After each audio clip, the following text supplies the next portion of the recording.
My name is Athena Wheeler, and I was 30 years old the night my mother-in-law slapped me hard enough to knock my newborn daughter from my arms. It was 12:40 in the morning. My daughter Nora was crying from a fever, and the last thing Lorraine said before her hand came down was, "Shut her up or get out of my house." But the slap wasn't the worst thing that happened that night. The worst part was what the doctor discovered on my daughter's scans. Injuries that were already weeks old from nights when I believed she was safe. And what my mother-in-law did next while my baby lay in a hospital crib is why I'm telling this story. She didn't apologize. She didn't confess. She picked up the phone and started working against me. Welcome back to Calm Drama Stories, where women share the moments that changed everything, the betrayals, the breaking points, and the quiet strength it takes to get through them. If stories like this one speak to you, leave a comment below and subscribe because you won't want to miss what happens next. Let me go back to January, because nobody ends up living under a mother-in-law's roof without a reason. My husband Caleb lost his fabrication job 2 weeks after we learned I was pregnant. He found a pipeline welding contract quickly. The pay was good, but the schedule was difficult. 3 weeks away and 1 week home every month. I taught second grade on a yearly contract, which meant my maternity leave paid absolutely nothing. We sat at our kitchen table with a calculator and 2 cups of cold coffee and admitted what the numbers already told us. We couldn't keep our apartment and save for a deposit at the same time. Lorraine's house in Dayton had 4 bedrooms and only 1 person living there. Caleb's mother had been widowed 8 years earlier, and she offered before we even asked. Family helps family, she said. The plan seemed simple. 6 months under her roof, $4,000 saved for the moving fund by fall, then a rental with a small yard near my school. I want to be honest about one more thing, because it becomes important later. My own mother died when I was 12. My dad drove long-haul freight and raised me on truck stop pancakes and common sense, and he was gone now too. So when Caleb carried our boxes up Lorraine's porch steps, I was carrying something heavier as well, a hope I'd never spoken aloud. I wanted a mother again. I wanted Sunday dinners and someone to call when the baby wouldn't latch. I wanted Lorraine to become something she had never promised to be. She greeted us at the door in a pressed blouse, smelling of lemon polish, and hugged me. I remember thinking her house was the cleanest place I'd ever entered, the kind of clean that somehow feels like a warning. It was the last hug that didn't cost me anything. Nora arrived the first week of March, 7 pounds even, with Caleb's chin and a cry that could strip paint. Lorraine drove us home from the hospital, had dinner ready, and for about 4 days I believed I was lucky. Then the help started helping. I'd pump and label bottles, then find them rearranged, with some poured out because she said she'd made too much again. Lorraine would set one out for a feeding and wait after writing the number on a magnetic pad on the fridge. She also posted a schedule there.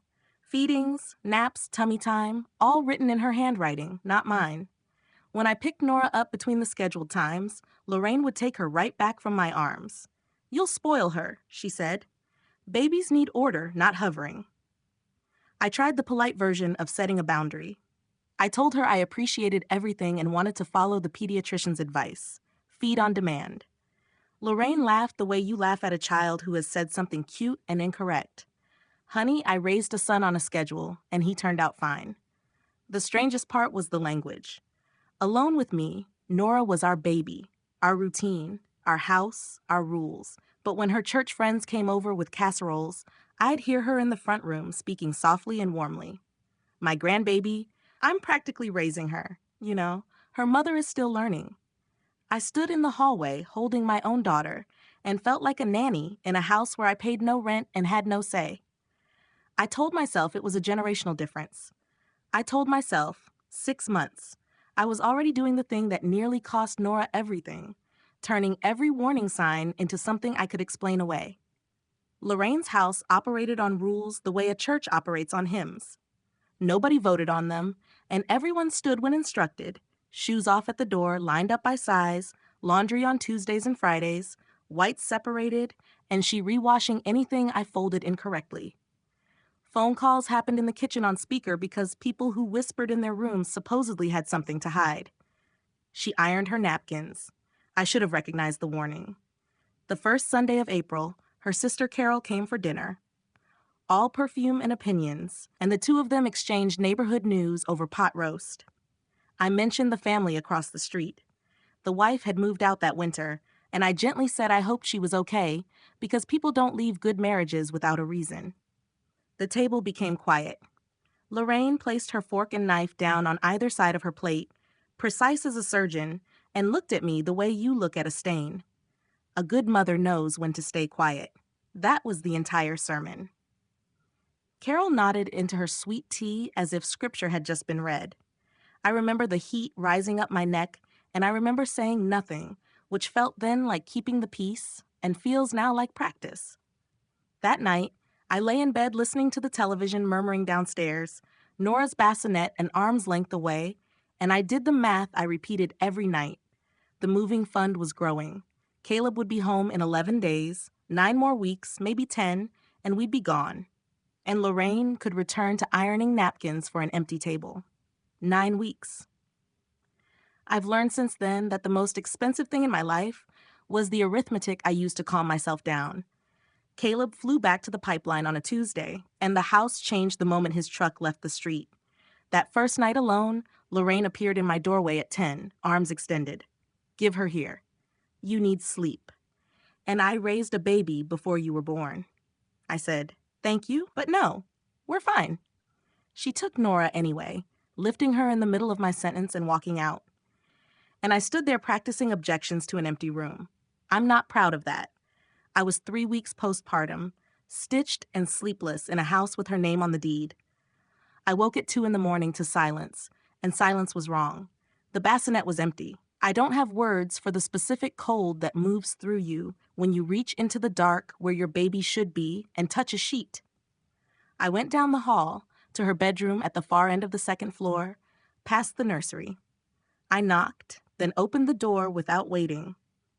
Lorraine sat in her armchair with Nora swaddled tightly on the bed beside her, and she looked at me as if I'd tracked mud inside. You'd think a mother would be grateful for a full night's sleep, she said. Ungrateful is an ugly color on you, Athena. I took my daughter back, and my hands were shaking, which Lorraine pointed out aloud. For the record, that morning I called Caleb from the backyard. I kept my voice calm and told him exactly what had happened. There was a pause. Machinery was grinding somewhere behind him. Then came the sentence I'd hear 100 times before June. That's just Mom. She raised me fine. Here's the detail I couldn't stop thinking about, though. That morning, Nora slept until almost noon, deeply and quietly. And when I said that seemed unusual, Lorraine smiled. She finally learned to settle. In late April, I found the bruise.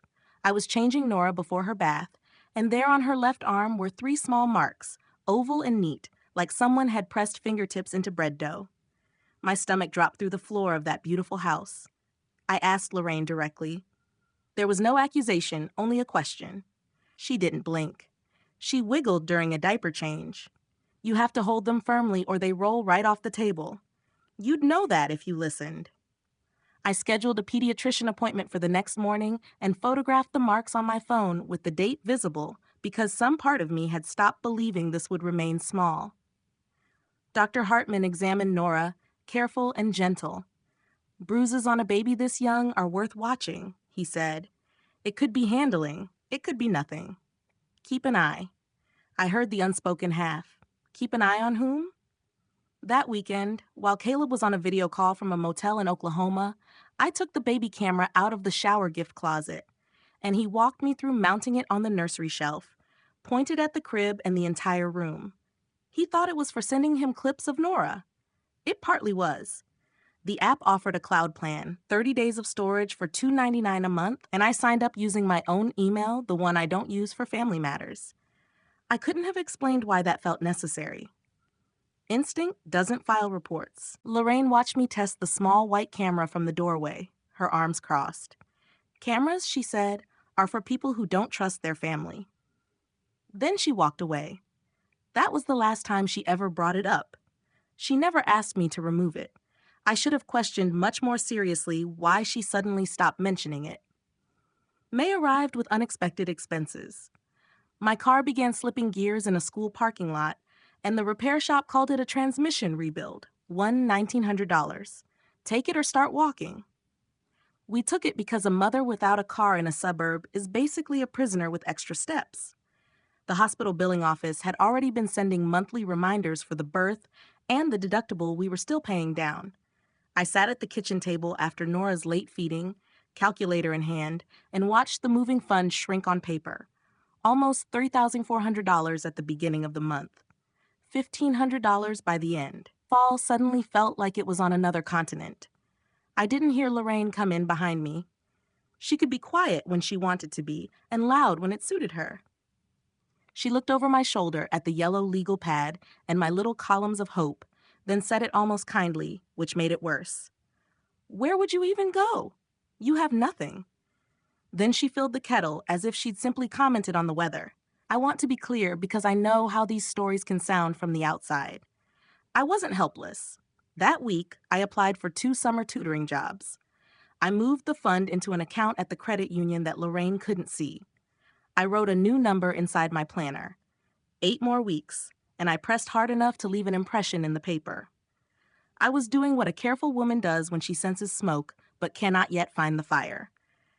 What I didn't have was money, backup, or a witness, and Lorraine understood exactly how much each of those things mattered. 8 more weeks, I wrote. Nora didn't have 8 weeks. I found the photograph on laundry day, which in Lorraine's house was a supervised activity. That afternoon, however, she'd gone to her church circle. On the high shelf above the dryer was a shoebox filled with pictures. The lid was loose, and I only meant to straighten it before it fell. On top was a square photograph faded orange with age. A thin young woman in a wedding lace collar, 22 or 23, stood on a snowy porch beside an older woman whose face looked like a locked door. The young woman was Lorraine. I'd never seen her look uncertain in my entire life. But there she was, shoulders drawn inward, hands folded, standing half a step behind the older woman like hired help. On the back, in faded ink, were the words, "First winter in Dorothy's house, 1987. I knew the name from one conversation. Dorothy was Caleb's grandmother, his late father's mother, and Lorraine's mother-in-law. When I'd once asked about her, Caleb had shrugged over the phone. She was a hard woman. Mom never talks about those years. I stood in the laundry room with the dryer running and stared at that girl for a long time. Something shifted inside me, although I couldn't name it yet. Then I heard the front door.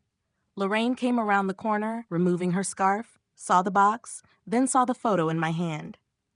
Her expression changed in a way I'd never witnessed before. She went pale, not angry pale, but frightened pale. She crossed the room in 3 steps and gently took the photograph from my fingers, the way you would take a knife from a toddler. Then she said, "Some things aren't yours to look at." For one full second, my mother-in-law looked exactly like someone who was afraid. Nora's colic arrived with May's unpredictable weather. Every evening from 6 to 10, she went through a crying spell that no bottle or bath could stop. The pediatrician said it was common and would pass. Lorraine called it a discipline issue, and hers was the opinion that came with a house attached. You pick her up every time she cries, so she cries. Let her cry it out. Babies train mothers in this family, apparently, instead of the other way around. I continued doing what my instincts and my doctor agreed was right. I held my daughter. Then came the Thursday I ran to the store for diaper cream. 20 minutes. Lorraine waved me off like you'd brush away a fly. I came back through the kitchen and heard Nora screaming upstairs. It was a raw cry, the kind that tells you it's been happening for a while. Lorraine sat in the front room with the television playing, her hands folded and her expression completely calm. I took the stairs 2 at a time and turned the nursery knob, but it wouldn't move. It was locked from the hallway side with the small brass key that belonged in the door. I opened it and picked Nora up. Her face was wet and purple, her sleeper soaked with sweat, and I stood there shaking as she hiccuped herself quiet against my neck. Downstairs, Lorraine didn't even take her eyes from the television. 10 minutes won't hurt her. You're making her weak. I said as calmly as I could that no door in that house would ever be locked while my daughter was inside. Lorraine smiled at the television as if it had told a joke. 2 days later, I checked the nursery door just to reassure myself. The little brass key was gone from the lock. I never discovered where it went. Caleb came home during the first week of June for 5 days, and Lorraine put on a performance the Dayton Community Theater might have admired. Fresh peach cobbler, hymns playing over the stove. Nora was rocked, admired, and shown off like a prize rose. "Your wife is so lucky I'm here," she told him while spooning rice cereal. She had decided Nora was ready for it despite the pediatrician's advice. Some girls have no help at all. I waited until Caleb and I were alone in our room, then explained everything calmly and in order, almost like a lesson plan. The bottle weighing, the empty bassinet, the bruise with dated photographs, the locked door, and the missing key. He listened, and I watched the conflict on his face. The man who loved me versus the boy who had spent 33 years being taught that his mother's love was law. "Babe," he finally said, rubbing his eyes, "maybe you misunderstood. The door sticks. You're exhausted. She's a lot." But she'd never hurt Nora. Downstairs, his mother was singing to my daughter. He wasn't exactly choosing her over me. He was choosing not to look. That choice cost less at first, but much more later. Sunday night, he kissed both of us and drove to Louisville to catch his crew flight, and I stood on the porch with Nora against my shoulder, watching his taillights disappear. The front door had barely clicked shut behind me when Lorraine's voice came from the kitchen. There was no warmth left in it. Each word sounded carefully placed. "He was my son long before he was your husband." I turned around and found her drying a dish with a smile. "Just so we're clear," she said. The camera had a motion alert that I usually ignored because a nursery creates movement constantly, the way a pond creates ripples. But that Wednesday at 3 in the afternoon, I was folding onesies in the basement when my phone buzzed. For no reason I could explain, I opened the app and watched. Lorraine crossed the nursery toward the crib where Nora had woken up crying. Then my mother-in-law grabbed my daughter with one hand under one armpit and pulled her from the crib. It was a short, hard movement, the way you'd snatch a purse from a chair followed by one sharp jostle. On the small screen, Nora's head moved with it. My entire body became cold and focused at once. I saved the clip. I went upstairs and did what the books recommend. No ambush and no raised voice. I held out the phone and said, "This frightened me. Look at how her head moves. She's too young for that." Lorraine watched the clip as casually as someone watching a commercial. Then she looked at me, and I promise you, her voice was soft.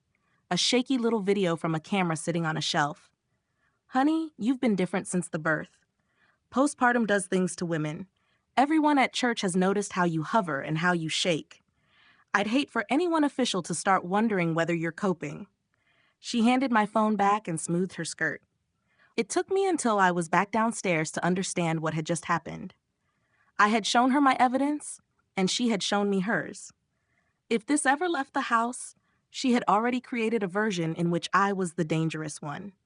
She had been building that version for weeks. I have one friend who has never once told me to calm down, and that June she earned a medal for it. Okafor and I taught Sunday school together years ago before she went to nursing school, and now she works in labor and delivery at Miami Valley. We met at a coffee shop halfway between her shift and my errands. Nora was asleep in the carrier, and I talked for 20 minutes without stopping. Stirred her coffee once and said, "Athena, she's not old school. She's controlling your entire life and calling it love. There's a name for that, and it doesn't get better by itself." Then she did what nurses do. She made a plan with exits. Her spare room was mine whenever I needed it. No phone call required. She would help me document everything with dates. I took an online summer job, scoring standardized tests at night from my phone if necessary. 6 more weeks and the fund would reach $2,000 again. Enough for a deposit on something small, unattractive, and completely mine. Sitting in that coffee shop, I heard Lorraine's voice in my head. A good mother knows how to keep quiet. For the first time, I answered it. Being quiet hadn't bought me a single day of safety. If you've ever sat in a parking lot rehearsing how to explain your own home to someone so it wouldn't sound unreasonable, tell me about it in the comments because I know that rehearsal well. And subscribe because where this story goes next, I never expected. I drove back to the house feeling lighter than I had in weeks. Then I entered my bedroom and stopped. My dresser drawers were closed incorrectly, pushed flush, when I always leave the top ones slightly open. Someone had gone through my things. The envelope appeared at my place at the dinner table 3 nights later, cream-colored, with my name written in Lorraine's beautiful looping handwriting, almost like a wedding invitation. Inside was an itemized bill for room and board, $300 a month times 5 months, plus a line for utilities that she'd rounded up with what she called Christian generosity. $1,750, payable at my convenience, which clearly meant now. I looked up and she was watching me over her glasses. Pleasant as pie. Nothing in this world is free, sweetheart. Family least of all. I called Caleb that night from the backyard, my breath fogging in the June air, or at least it felt that way. I read the bill to him line by line. He was 14 hours into a shift, and his voice sounded rough. She's proud, babe. It's her way. Just pay her and we'll figure it out.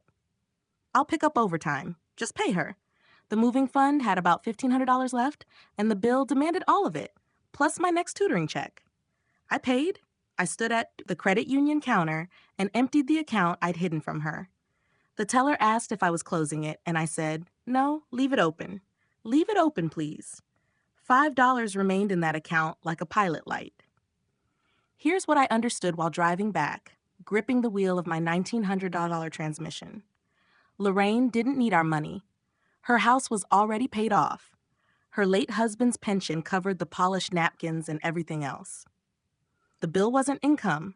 It was control. She wasn't trying to make money from us. She was removing our options one piece at a time, and she wanted me to see each one disappear. The Saturday after I paid the bill, I decided to send the crib jostling clip so someone besides me had a copy. I opened the camera app in the nursery while Nora napped, and the local folder was empty. Not shortened, empty. Weeks of recordings were gone. I stood on the step stool and checked the little white camera on its shelf. The SD card was sitting in its slot far too neatly. It clicked in the way I never leave it, and every video on it had been erased. She knew. She had known for who knows how long. She had waited for me to leave for the store or the credit union, climbed onto something at 62, figured out or looked up how to remove a memory card, and erased the evidence. I sat in the glider, with my heart beating like a dryer with shoes inside it, and I almost pulled the camera down and packed it away because what was the point? Then I checked the app again. At the bottom of the screen were the small gray words I'd stopped noticing months earlier. Cloud backup active, 30 days, $2.99 a month. It was connected to an email address Lorraine had never heard of. She had erased the card. The card had been a decoy neither of us had intended to create. Everything the camera captured went up and out of that house every single day to somewhere her keys, her bleach, and her careful handwriting couldn't reach. I sat completely still for a long time. Then I made the hardest strategic decision I had ever made as a mother. Harder than anything that followed. I put the step stool away. I left the camera exactly where it was, its red light steady, pointed at my daughter's crib, and I allowed my mother-in-law to believe she'd won that round. Let it record, I thought. Lord, let it record. I only saw Lorraine completely break down once, and it wasn't because of me.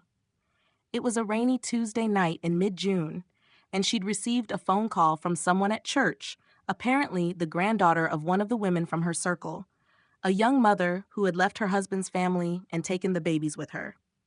Lorraine ended the call and sat at the kitchen table with a glass of cherry juice, something I'd never seen her drink, staring at the window as though it owed her an answer. I was warming a bottle. I could have walked away. I didn't. And in that silence, my mother-in-law began speaking. Not really to me. The winter Caleb was born, she said. He had colic like Nora's, crying from supper until midnight. And one night, Dorothy, her mother-in-law, the woman with the locked door face from the photograph, grabbed her arm, put her outside on the back porch in the snow with the baby, and locked the door. She stood at the window, Lorraine said, speaking as calmly as if she were reporting the weather, watching me until I figured out how to make him stop. She turned the juice glass a quarter turn. Nobody came for me. I stayed quiet, and I survived. That's how it's done. For one terrible minute, I saw the wound underneath her, a young woman on a freezing porch. Learning that love in that house was something you earned by disappearing, then spending decades passing the same lesson down like family. I felt sorry for her. I need you to know I felt sorry for her because of what happened next. The following morning, she took the bottle I'd prepared, poured it out, remade it her way, and weighed it. The girl on the porch was gone. The woman Dorothy created remained. And I kept thinking, if surviving something once gives you the right to pass it on, where does the cycle ever end? Then came 2 good weeks, and I allowed them to fool me. Lorraine softened the way weather softens. There was no apology, only less of her. She complimented my casserole. She allowed one feeding to go. Nora's colic was easing just as Dr. Hartman had promised, and at her checkup, he wrapped the tape around her head, plotted the measurement on the curve, and said the sweetest sentence in the English language: "She's growing exactly like she should." Caleb called every night during that stretch, and during a good connection from a motel in Tulsa, he finally said the words I'd been waiting to hear. "Next rotation," he said. "When I'm home in July, we look at rentals. We tell Mom together. We go." I wanted a witness to that promise, so I made him repeat it. I was folding tiny socks on the bed with the phone on speaker, which violated the house rules. Calls happened in the kitchen, and I realized too late how quiet the hallway had become.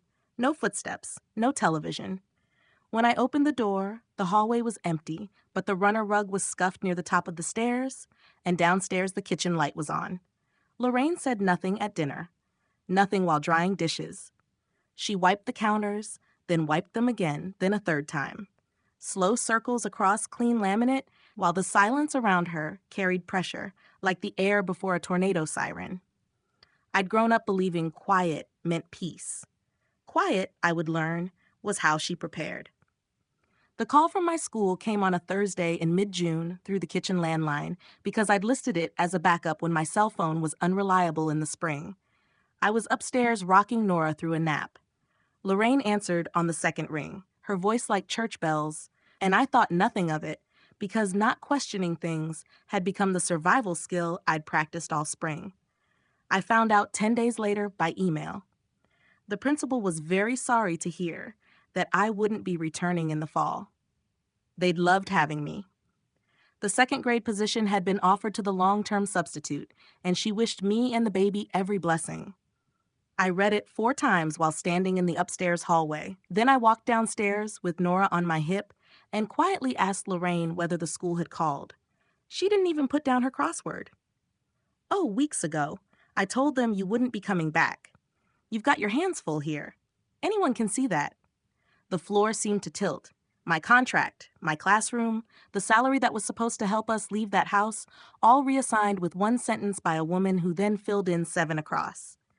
"You had no right," I said, keeping my voice low because Nora was falling asleep on my shoulder.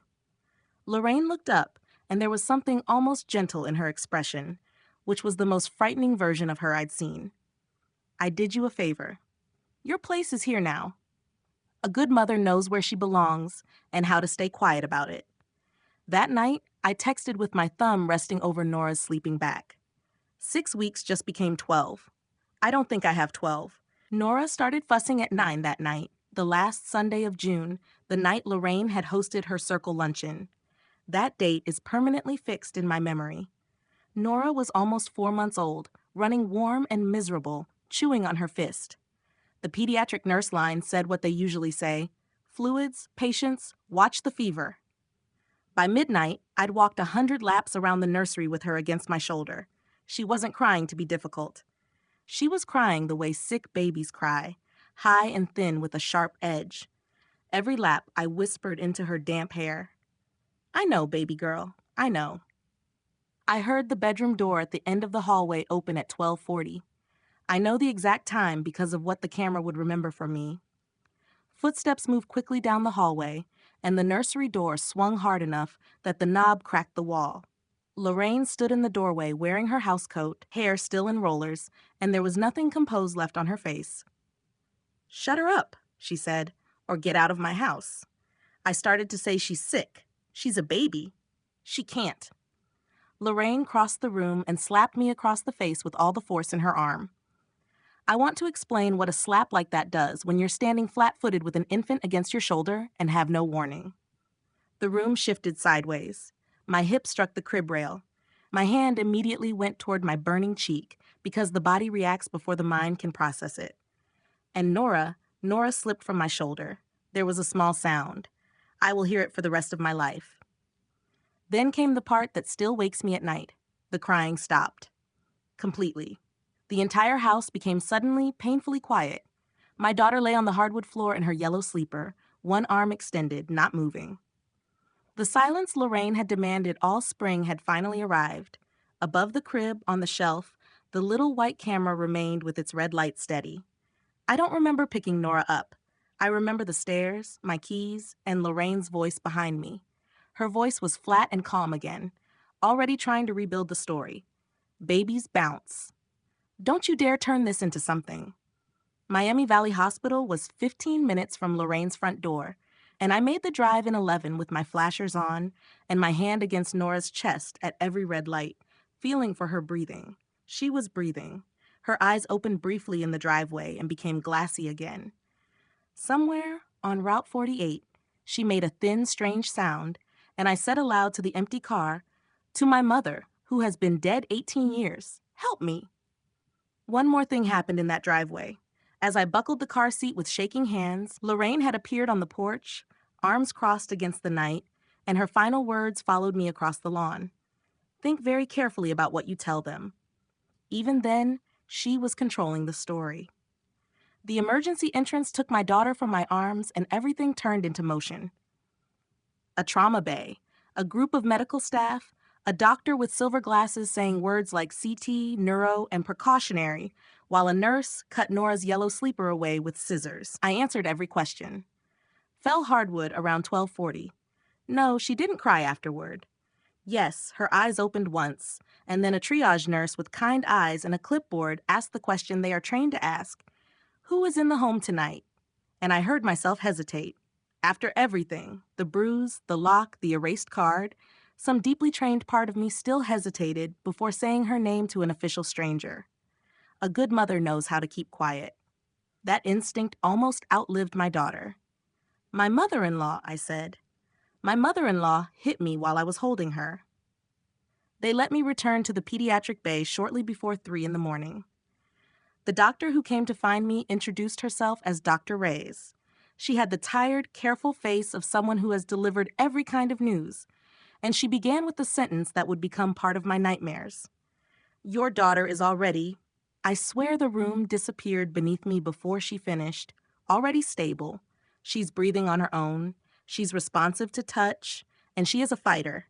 But I need you to sit down because that's not all we found.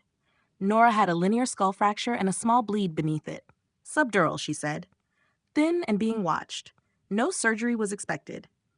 48 hours in the pediatric ICU, then a regular room. Kids her age can recover from this, Dr. Reyes said, and I held on to that sentence like a rope. Then she pulled her stool closer. When a baby comes in with a head injury, she explained, the hospital performs a skeletal survey, a full set of x-rays covering every bone. Athena, Nora has 2 healing rib fractures. They're 3 to 4 weeks old. Tonight didn't cause them. 3 to 4 weeks. I did the math in one sick heartbeat. The Tuesday clip. The weeks of afternoons I'd spent at tutoring interviews in the credit union while Lorraine had her alone. The bruise before that. The hospital was legally required to report suspected abuse. Dr. Reyes was saying a social worker was coming. The police would be contacted. I looked at my daughter, wired and taped, and tiny in a crib with rails like a cage. And the trained instinct in me finally broke through. I took out my phone and called the police myself. When the dispatcher asked what I was reporting, I said her name loudly twice. Lorraine arrived at the hospital at 9 the next morning in her lavender church suit, carrying a teddy bear, trembling in a way I had never once seen her tremble, and I watched through the glass as my mother-in-law performed grief for the detective in the hallway. Detective Dana Coleman, Crimes Against Children Unit. A gray-haired woman with a voice like a closed ledger. Lorraine reached her first. I couldn't hear everything, but I heard enough. Hasn't been right since the birth. Cries at all hours. You can ask anyone at my church. I found bruises once and worried sick. She dropped the baby. She was exhausted. She was shaking. I saw it myself. And now she's telling people it was me. She cried at exactly the right moments and stopped at exactly the right moments.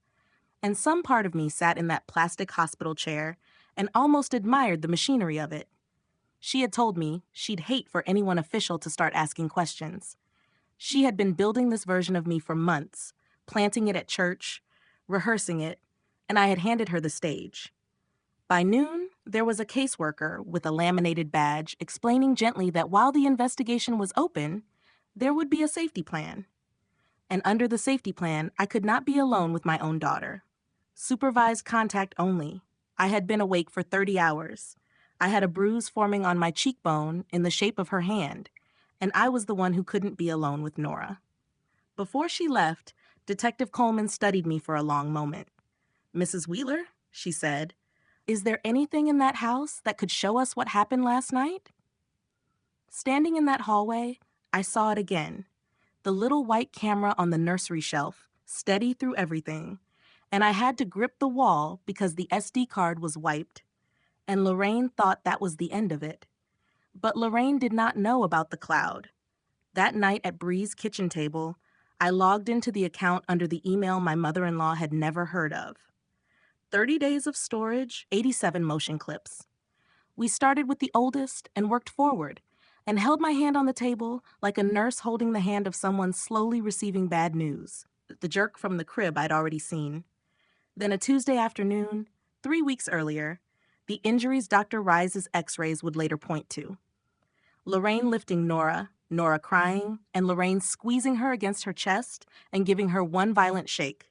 Then another, hissing something the microphone caught the edges of. "Hush, hush. In this house, we hush." I made it to Bree's bathroom before I became sick. Then I washed my face, came back, and watched every remaining clip to the end, including the one from 12:40 the night before, which showed the doorway, the house coat, the rollers, the swing of her arm, my hip hitting the rail, and the sound. It showed everything. I watched my daughter fall and could not catch her, and I did not look away, because my baby girl was going to need one witness who had seen all of it and stayed standing. Standing in that bathroom doorway, I had made her a promise. Nora would never learn silence from me. If you've ever had to become your own witness, if nobody would believe you without proof, tell me in the comments and stay with me because Lorraine still had one card left to play. Knew a family attorney named Voss who had spent 6 years handling child welfare cases before going private. And 38 minutes, 30 seconds, took my call at 7 the next morning and gave me instructions that probably saved everything. Do not post anything online. Do not send clips to relatives to prove your side. Do not clip, trim, or edit. Export everything untouched and put it directly into the detective's hands today with the account login so they can verify the source. Juries trust footage that has a paper trail. She said, families on Facebook destroy cases. So at 10 in the morning, I sat across a metal table from Detective Coleman with a portable drive between us and a printed chain of custody receipt. And I said the sentence I had been circling my whole married life. I was raised to keep family business in the house. I'm done with that. All of it is here. Coleman played the clip from 12:40. Her face didn't move. She played it again. Then she leaned back and looked at me with something that wasn't quite warmth, but was close enough to live on. "Mrs. Wheeler, I want to tell you something interesting." She said in her statement yesterday, "Your mother-in-law told us the nursery camera hasn't worked in months." "Broken," she said. She was very confident about that. She closed the laptop and stood. I find confidence like that useful. Don't go far and don't contact her. I drove back to Breeze.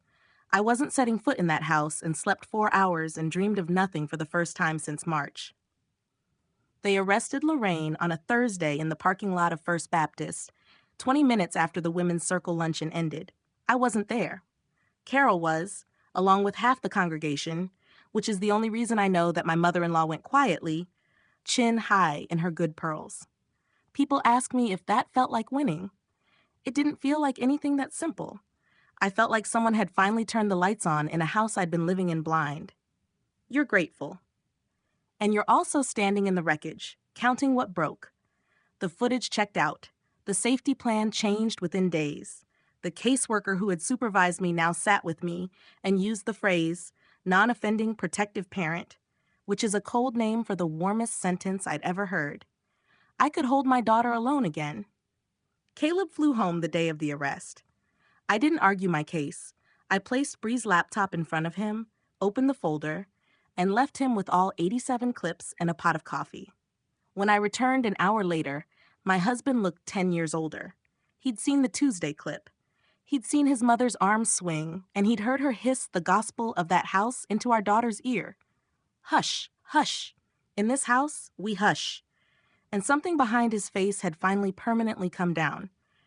He was my son long before he was your husband, he said quietly, not looking at me. She said that to you, and I told you that you heard wrong. The next morning, he gave the police his own statement about the bruise, the wiped card, all of it. Lorraine made bail with conditions, and then on a Tuesday in September, her lawyer made everyone an offer. By September, the legal picture had settled into its true shape.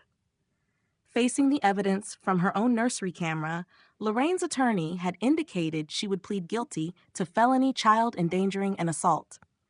The remaining fight was over the sentence, and the prosecutor told me plainly that what the family said at sentencing would carry weight, which is exactly where the offer came in.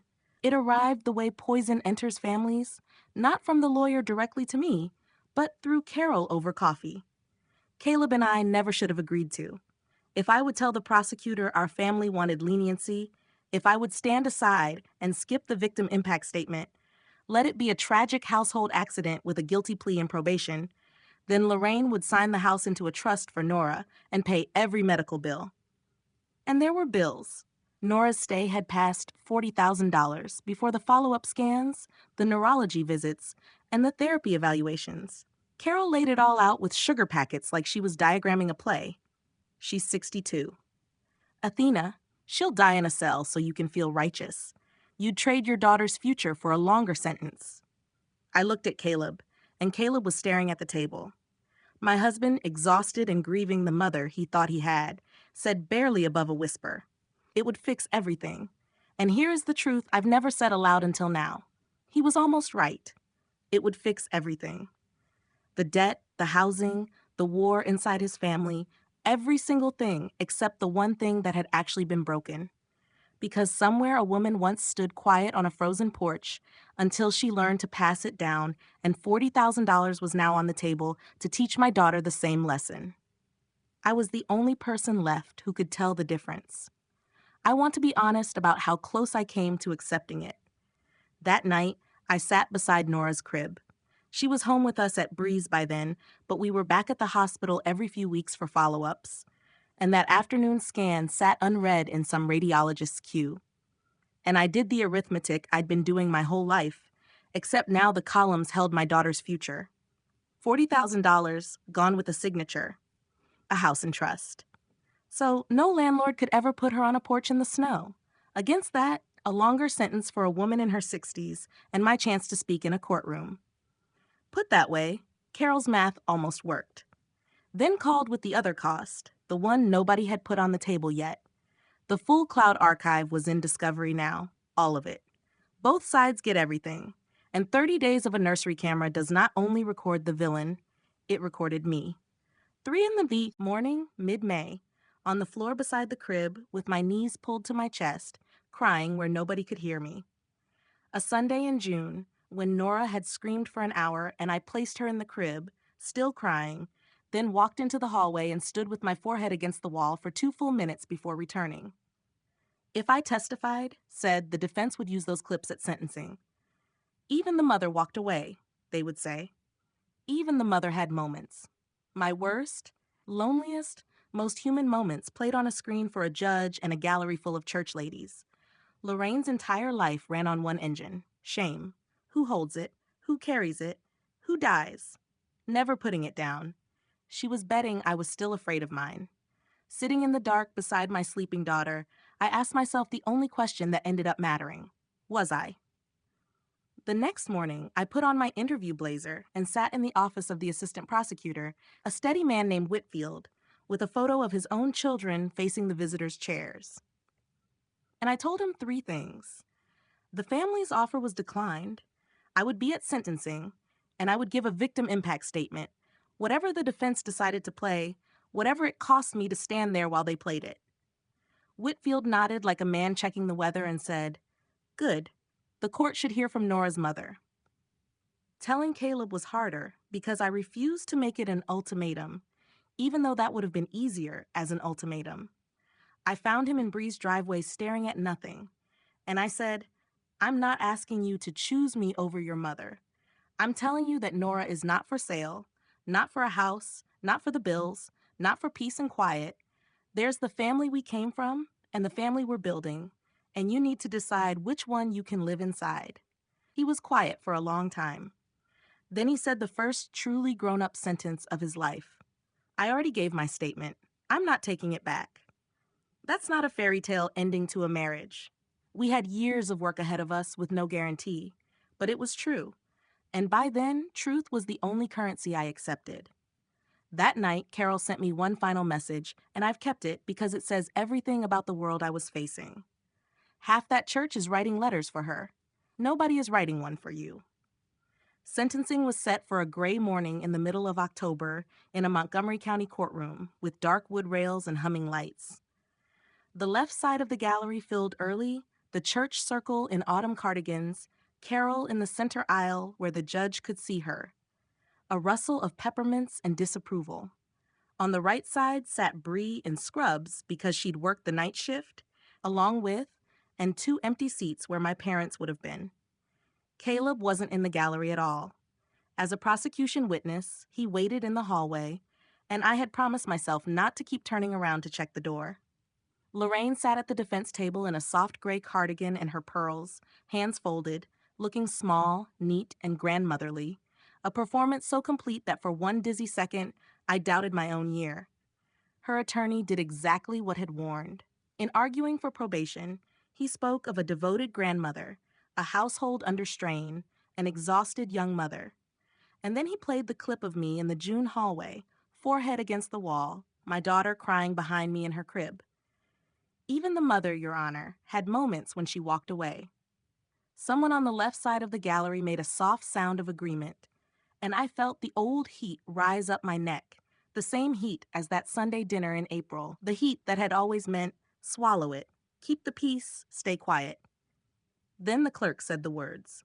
The court will now hear from the child's mother. I stood up. I had written 2 pages.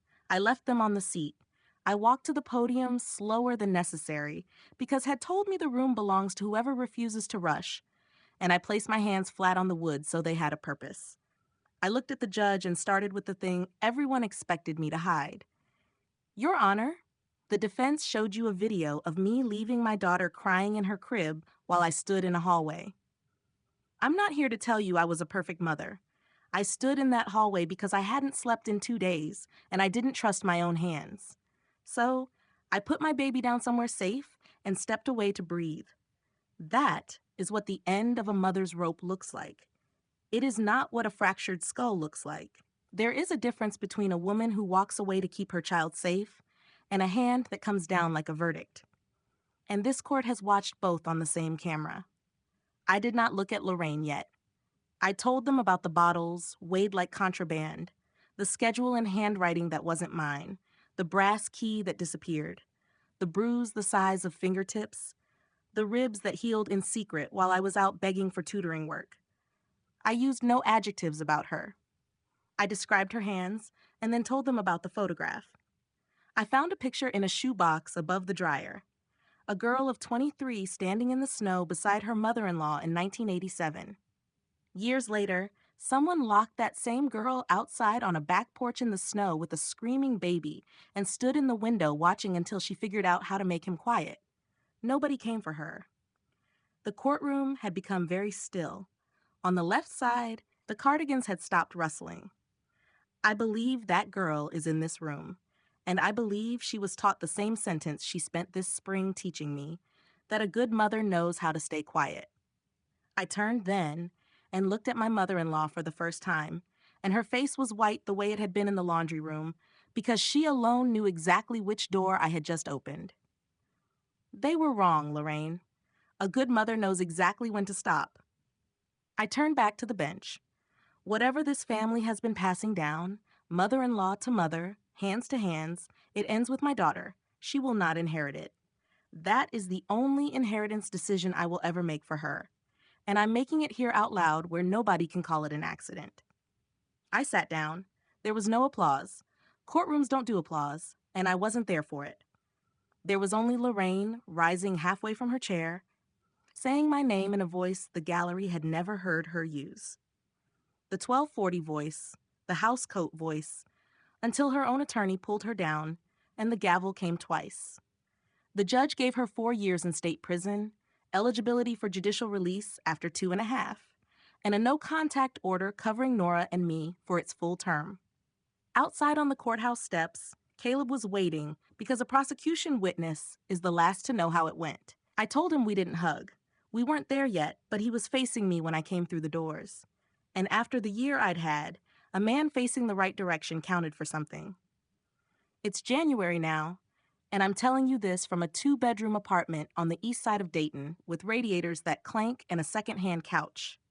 And my name on the lease. Nora is 10 months old. Her last neurology follow-up was clean. The therapist working on her motor skills is down to visits once a month. And last Tuesday, she pulled herself up on the coffee table and clapped for her own achievement. And I cheered like it was the Olympics, because in this family, we make noise about our girls. The money is what it is. There was no trust, no settled bills, no house. That was the price tag on my silence, and I left it on the shelf. The hospital's financial office moved most of the balance to charity care after a very patient caseworker walked me through the forms. And what's left is a payment plan with a number on it. And every month I make that payment and remind myself debt has a number. Some prices don't. I'm back on a teaching contract for spring semester. Caleb rents a room 10 minutes away, sees a therapist on Thursdays, and shows up every weekend to do the unglamorous shifts, the teething nights, the laundry, the learning. We are rebuilding from the studs, honestly and slowly, and I can't yet tell you which walls will go back up. He knows it's not owed to him. That alone tells me the man is still under construction. Some of the church ladies still cross the parking lot at the grocery store to avoid me. Carol has never called, and I've stopped saving a place for that hope. A letter came in November from the women's facility. Lorraine's looping handwriting on the envelope. And I didn't burn it, and I didn't open it. It sits in a box on the top shelf of my closet. And maybe someday when Nora is grown and asks her own questions, we'll open it together. Not every door has to be opened. Knowing where the door is can be enough. Last night, Nora woke at midnight, teething again, crying like a tiny siren. And I want you to understand what happened next, because it's the whole reason I told you this story. Nothing happened next. No footsteps in the hallway, no fist of dread under my ribs. I got up in my own apartment, in my own quiet, and picked up my loud, furious, magnificent daughter, and I walked her past the radiator and the second-hand couch, and I told her the house rule, the only one we have. Cry as loud as you need to, baby girl. In this house, we make noise. Here's what I know now, and what I'd tell any woman standing in a spotless house that isn't hers. Quiet is not the same as safe. And any love that sends you a bill for your silence was never love at all. It was rent. That's my story. 1 slap, 87 clips, and a little white camera nobody thought to fear. If this story reminded you to trust your gut about someone in your own family, take that as a sign and act on it today. If you know a young mother who needs to hear this, share it with her. Drop a comment, hit subscribe, and I'll see you in the next.